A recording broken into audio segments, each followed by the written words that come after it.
सेना प्रमुख जनरल असीम मुनीर ने एक बार फिर से जहर उगला है। मियां शाहबाज की उनके आर्मी चीफ भी उसी नक्शे कदम पर चल रहे हैं। बोलते बोलते कश्मीर को पाकिस्तान के गले की नस बता दिया। आसिम मुनीर यही नहीं रुके, दावा ठोकने लगे कि कश्मीर को कोई भी ताकत पाकिस्तान से अलग कर नहीं सकती। पाकिस्तान के सेनापति ये कह रहे हैं कि कश्मीर हमारी गले की नस है। ठीक है, हम भी ये कह रहे हैं कि पाकिस्तान ऑक्युपाइड कश्मीर एचलीज हील है, यानी कि पाकिस्तान का सबसे ज्यादा कमजोर हिस्सा। अब वो ये कहते हैं कि कश्मीर को हमसे कोई जुदा नहीं कर सकता। जनाब, 78 साल से ज्यादा हो गए हैं। आज बात कश्मीर के देखते हैं। इतना ही नहीं, मुनीर ने लगे हाथ गाजा को पाकिस्तानियों का दिल बता डाला। इस्लामाबाद में ओवरसीज पाकिस्तानी सम्मेलन में मुनीर बोले, कश्मीर को पाकिस्तान की गले की नस कहा। पाकिस्तानियों का दिल गाजा के लोगों के साथ धड़कता है। आसिफ अली जी जुड़े हैं। आसिफ अली जी, बहुत स्वागत है आपका इस चर्चा में। और आसिफ अली जी, पहला सवाल मैं आपसे यहाँ पर यही करना चाहूँगा, जिस तरीके से धर्म का जिक्र यहाँ पर किया गया मुनीर साहब के द्वारा, लेकिन इस बीच जिन्ना साहब का एक बयान मुझे याद आता है जो उन्होंने 11 अगस्त 1947 की स्पीच में कहा था। उन्होंने कहा था कि धर्म जो है वो व्यक्तिगत मामला है। क्या आज आज का जो पाकिस्तान है वो इस सोच से भटकता नजर आ रहा है? देखिए, अभिषेक, जो दो कौमी नजरिया है इसमें तो कोई शक नहीं।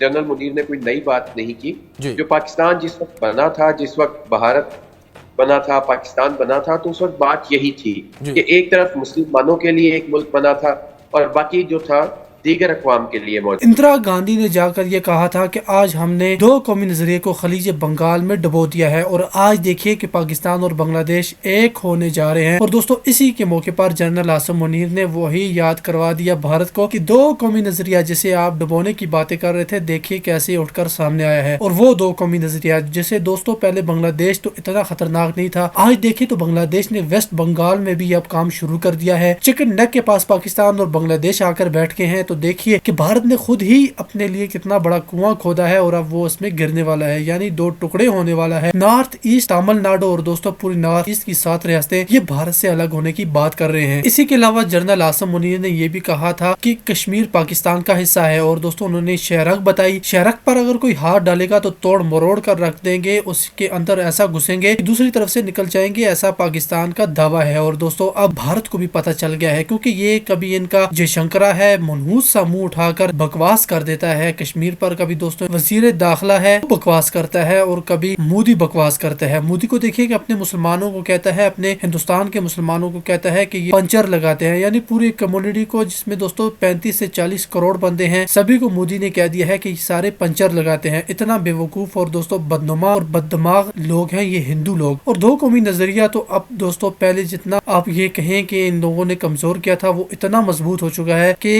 इन दहशत गर्दों की, भारतीय हिंदुओं की 7 नस्लें भी पाकिस्तान को नुकसान नहीं पहुंचा सकती। और जनरल आसिम मुनीर ने इस बार BLA की पूरी तादाद बताई है। उनके मुताबिक 1500 के आसपास BLA के दहशत गर्द हैं और वो पाकिस्तान जब चाहेगा इनकी गर्दन मड़ोड़ कर दोस्त बलूचिस्तान को बिल्कुल सेफ बना देगा। इसमें कोई मसला ही उन्होंने नहीं बताया, यानी BLA को जो भारत इतना बड़ा मसला बताता था और ये कहता था कि अब पाकिस्तान के हाथ से बलूचिस्तान निकल रहा है। जनरल आसिम मुनीर की एक स्टेटमेंट है, ये 1500 दहशत गर्द है, इनका गला एक ही तरफ से मड़ोड़ेंगे और ये खत्म होकर रह जाएंगे। और दोस्तों, पाकिस्तान ने अभी तक साफ हाथ रखा था, लेकिन अभी मजबूत हाथ रखेंगे तो इनकी चीखें आसमान को छू जाएंगी। दोस्तों, आपकी क्या राय है? आगे भी इन कोरोना तो आपको सुनाता हूँ, मुलाजा करें। अस्सलाम वालेकुम दोस्तों, पाकिस्तान आर्मी चीफ ने दो कौमी नजरिए का जिक्र उस वक्त किया है। पहले दोस्तों आपको भी पता है कि 1971 में बांग्लादेश टूटा था और जब तो ये तो कोई नई बात नहीं है। 11 अगस्त की जो स्पीच है इसमें कोई शक नहीं है। मोहम्मद अली जिन्ना कायदे आज़म ने जो की, उन्होंने वाज़े तौर पे कहा कि पाकिस्तान के अंदर रहने वाले सब लोग आज़ाद हैं, चाहे वो अपनी मस्जिदों में जाएं, मंदिरों में जाएं, गिरजा में जाएं, जो जहां भी जाएं। और ये आज भी जो पाकिस्तान के अंदर जितने भी मज़हब से ताल्लुक़ रखने वाले लोग हैं, वो अपनी अपनी मजहबी रसूमात में बिल्कुल आज़ाद है, इसमें कोई दो राय नहीं है।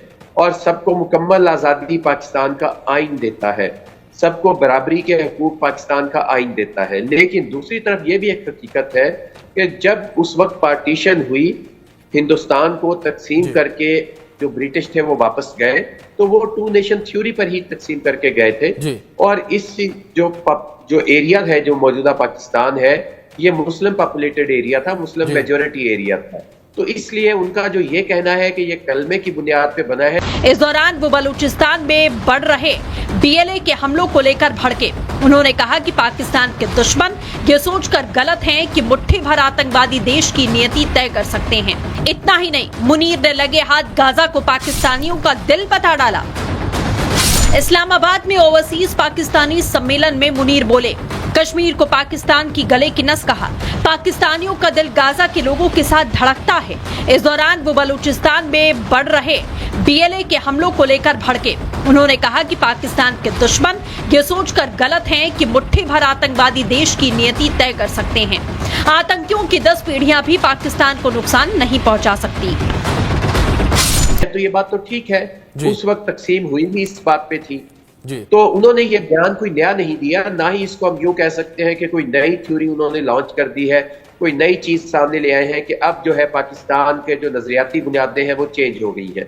तो नजरियाती बुनियाद तो वही है जो पिछले 78 साल से चलती आ रही है और वो मौजूद है। बाकी जो उन्होंने बीएलए वाला जिक्र किया है वो बिल्कुल ठीक है, कोई इतनी बड़ी तादाद में नहीं है वो लोग।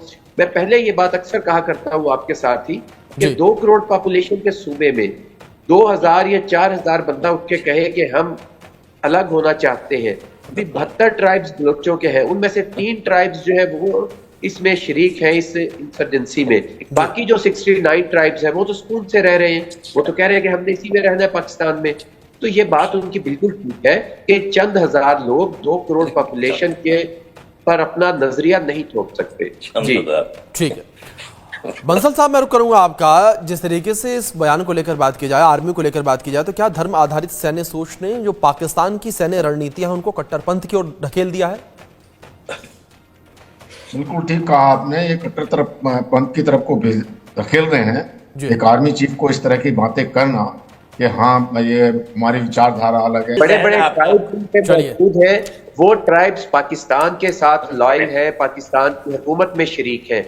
अगर 2-3 ट्राइब्स के कुछ लोग लड़ रहे हैं तो इसका ये मतलब नहीं है कि वो ट्राइब सारे बागी हो गए हैं, सब लड़ना चाहिए। ठीक है, जहाँ एक और आसिफ अली जी आप कह रहे हैं कि कुछ ही लोग हैं, लेकिन दूसरी ओर अहमद जहाँ कहते नजर आ रहे हैं करीब 38% लोग ऐसे हैं कि जो लड़ने में तैयार है। फिलहाल आपके मेहमानों का बहुत शुक्रिया इस चर्चा में शामिल होने के लिए और अपना कीमती वक्त इंडिया न्यूज को देने के लिए। लेकिन जो स्थितियां इस वक्त पाकिस्तान में बनी हुई हैं वो स्थितियां लगा। आसिफ अली जी जुड़े हैं।